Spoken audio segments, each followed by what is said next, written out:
යෝ ඔයගොල්ලෝ මේ අහන්න හදන්නේ මනෝවිකාර කියන සීරීස් එකේ පළවෙනි එපිසෝඩ් එක.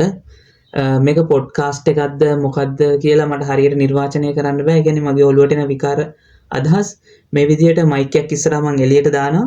ඒක ඔයගොල්ලන් අහනවා. ඒක මම නම් කරනවා මේකට මනෝවිකාර කියලා.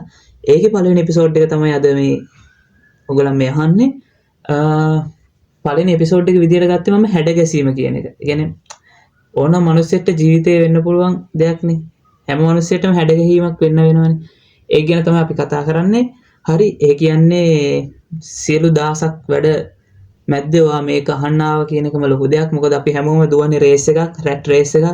මේ රේස් එක පොඩ්ඩක් පෝස් කරලා ඔයා ආපස්සට මේ YouTube එකට ගිහිල්ලා මේ වගේ channel එක තෝරලා මේක බලනවා කියන්නේ මේක සෑහෙන වටින දෙයක්. හරි, එලගිරි let's go. එහෙනම් අපි පටන් ගමු හැඩ ගැහිම. ඕන මනුස්සයෙක්ට හැඩ ගැහිමක් වෙන්න වෙනවා කියලා මම ඔයාලට කිව්වනේ කලින්ම. ඒ කියන්නේ ඔයා අලුත් ජොබ් එකකට යනවා.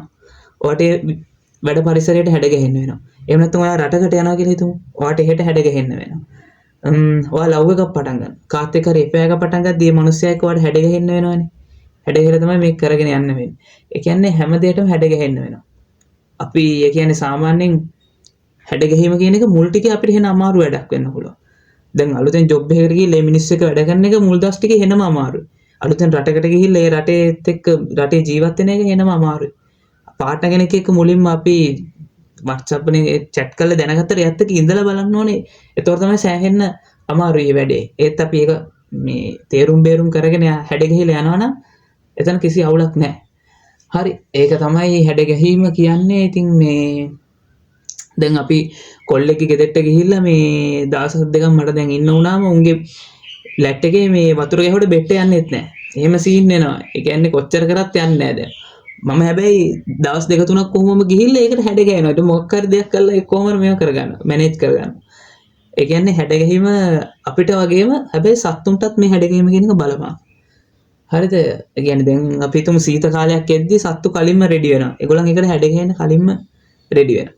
ඔය වලස්සු එහෙම ඒගොල්ලන්ගේ ගුහා ඇතුළට වෙලා ඉන්නවනේ මුළු සීත කාලේ ඉවරනකම්ම නිදාගෙන. ඒ හැබැයි ඒ නිදාගන්න ඒගොල්ලන් ඒකට හැඩ ගැහෙනවා. ඒගොල්ලන් කෑම ඔක්කොම රැස් කරගෙන එහෙම ඉන්න. තව කුරුල්ලෝ ඒගොල්ලන්ගේ සංචාරය කරන වෙන රටවල් වලට. ඒගොල්ලන් ඒවට මේව කරලා හැඩ ගැහෙනවා.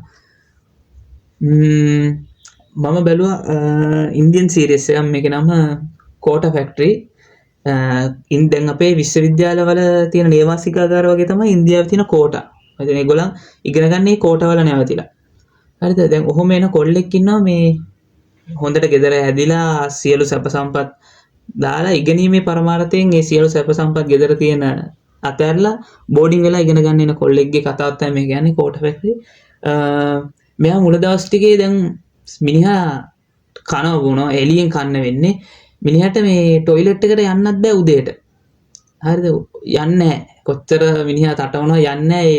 ඒ පරිසරය පුරුදු නැහැ. එතකොට ඒ නිින්ද යන්නේ නැහැ. ඒකත් එක්ක ඊට පස්සේ තව එකෙක් ඌට දොරට ගහනවා වරෙන් එළියට. දැන් ලෙක්චර්ස් යන්න තියෙනවා අපිට පරක් වෙලා. ඊට පස්සේ ඔහොම දෙවෙනි දවසෙත් මූට යන්නේ නැහැ. තුන්වෙනි දවසෙත් යන්නේ නැහැ. හතරෙන්ද ඔහොම එන්න අමාරුයි. මේ කන්නේ හොස්ටල් එකේ කෑම හරිනේ.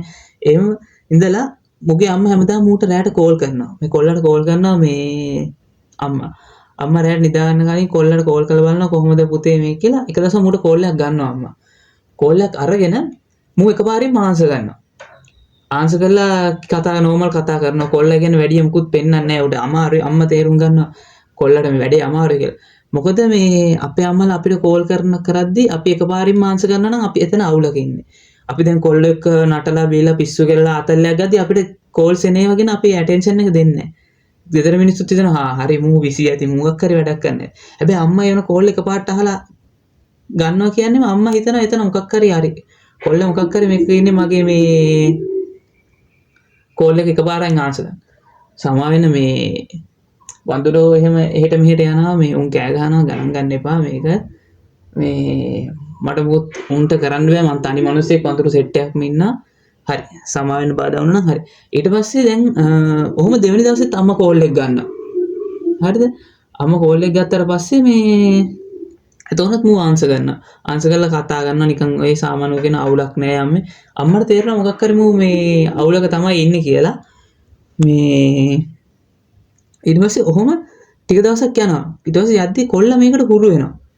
ටික ටික උරු වෙනවා. ඌ ගිහිල්ලා ඌ කෑම මැනේජ් කරගන්නවා තමන්ගේ හොස්ටල් ලයිෆ් එක. ඒ කන්න තියෙන කෑම හරි ඒකද? ඕකේ. අවුලක් නැහැ. මම ආවේ මගේ වැඩේ කරන්න. මම වැඩේට ફોකස් කරනවා. පොඩ්ඩක් ඉන්න සමා වෙන්න මේ හරි වතුර ටික එලෙව්වා. ඔව් දැන් කොල්ලා මේකට හැඩ ගහනවා. හැඩ ගැහිලා මෙයා දැන් මැනේජ් කරගෙන වැඩේ යනවා. අම්මා ඊට පස්සේ එක දවසක කෝල් එකක් ගන්නවා. හරියටම දවස් සති 3කට විතර පස්සේ ගන්න කෝල් එක මූ ආන්සර් කරන්නේ නැහැ. අම්මා ආයෙ ගන්නවා. කොල්ලා ආන්සර් කරන්නේ නැහැ. මේ කොල්ලා එතකොට වැඩේ සෙට් වෙලා උට. ඌ කොල්ලෝ එක බයික් එකේ ගිහිල්ලා ආතල් රැට කාලා කොක්කක් දාලා ඊට කොක්කකුත් සෙට් වෙනවා ඒ දවස් 20 ඇතුළත. ඒ කියන්නේ ක්‍රෂ් එකක් සෙට් වෙනවා. ඊට පස්සේ උට යාළුවෝ හම්බ වෙනවා. උන් එකට පාඩම් කරනවා, කුප්පි දානවා. ඒ වගේ ඌ ඒ විශ්වවිද්‍යාලේ ඒ කියන්නේ ඒ ලයිෆ් එකට ඒ රටේ තියෙන එකට හැඩ ගහනවා අර කෝට එකේ ඉඳලා. ඒ වගේ ඒක ඇතුලේ තියෙන concept එකක් දවස් 21 නීතිය කියලා. මමත් එකයි ඔයගලන්ට කියන්න මේ දවස් 21 නීතිය. ඒ කියන්නේ ඔයා ඕනම දෙයකට දවස් 21ක් ඇතුළත හැඩ ගහනවා. ඔයාට දවස් 21ක් ඇතුළත ඕනම දෙයකට හැඩ ගහන්න පුළුවන්. දැන් අපි උදාහරණයක් ගත්තොත් බ්‍රේක් අප් එකක් වුණා කියලා. හරි අමාරුයි. හැබැයි පළවෙනි දවස් අමාරුයි. දෙවෙනි දවස් අමාරුයි. ටික ටික දවස් යන්න ඔයාට ඒක පොඩ්ඩක් අවුලක් නැති වෙනවා. උපරිම දවස් 21ක් ගියාට පස්සේ ඔයාට සාමාන්‍යයෙන් මට්ටමකට මේ දුකෙන් පොඩ්ඩක් මේ වෙන්න පුළුවන්. එහෙම බැරි අයත් ඉන්නවා. අපි හැමෝගෙම මානසික මට්ටම් එක නෑ. හැබැයි ඔයාට යම් පුරුද්දක් ඇති කරන්න නැති කරන්න මේ දවස් 21 නීතිය බලපාන. දවස් 21ක් ඇතුළත යම් බලපෑමක් කරගන්න පුළුවන් ඔයගලන්ට මේ ඔයගලන්ගේ ලයිෆ් එකේ මේ හැඩ ගැසීම කියන එක ඇතුළත. හරි ඒක තමයි අපි කතා කරන්නේ පළවෙනි එපිසෝඩ් එක නිසා එච්චර දිගට යන්නත් නරකයි. මේක නිකන් ඔහේ කැම් එක අටවලා කරන්නේ එන රෝ වෝකල්ස් මේ තියෙන්නේ. ඉස්සරහට වීඩියෝ හොඳට ක්වොලිටි වැඩක් කරන්න බලාපොරොත්තු වෙනවා. ඉතින් ඔයා දැන් හැඩ ගහන්න අමාරුලා ඉන්නවනම් මේ දවස් 21 නීතිය වගේ ඔළුවට ගන්න. ඔයාට පුළුවන් මේ දවස් 21 ඔයාට නැති කරන්නත් පුරුද්දක් සහ ඇති කරගන්නත්. ඒක තමයි මම කියන්න ආවේ. ඒ වගේම ඔව් බ්‍රේක් අප් එකක් වුණොත් අපිට එහෙම ලේසින් කියන්න පුළුවන් කට්ටිය දවස් 21 එහෙම අමාරුයි කියලා. හැබැයි අපිට පුළුවන්. ඔයාට කුණාටු ඔයා ගාවට එනවා නම් ඔයා කරන්න ඕනේ කුණාටු ඇතුළට දුවන එක. එතකොට කුණාටු ඉක්මනින් ඔයාලට මග ඇරව ගන්න පුළුවන්. අපි ඒ ගැන පස්සේ තව ගොඩක් මාතෘකා තියෙනවා. අපි කතා කරමු ලව් ගැන, රිලේෂන්ෂිප්, සෙක්ස් ගැන ඕන එකක් ගැන කතා කරනවා. එළියට දාමු. වාරණය කරන්න බෑ මේ ඩිජිටල් ප්ලැට්ෆෝම් එක. අපි තමයි මේ කරමු වැඩ ටිකක්. ඉස්සරහට මීට වැඩිය ක්වොලිටි වැඩක් එළියට දාන්න හිතන් ඉන්නවා. මේක හදිසියෙන් කරන වැඩක්. මේක අහන්න මෙතෙන්ට නිකන් ඇහුවක් අහනවා කියන්නේ ඔයා මට ඒක ලොකු සතුටුයි. ඒ කියන්නේ කමෙන්ට් එකක් දාන්න. මොකද හිතෙන්නේ කොහොමද වෙනස් වෙන්න ඕන තම මොනවද හදා ගන්න ඕනේ කියලා. හරි. එහෙනම් දවස් 21 නීතිය ඔළුවේ තියාගෙන වැඩ කරන්න. ජය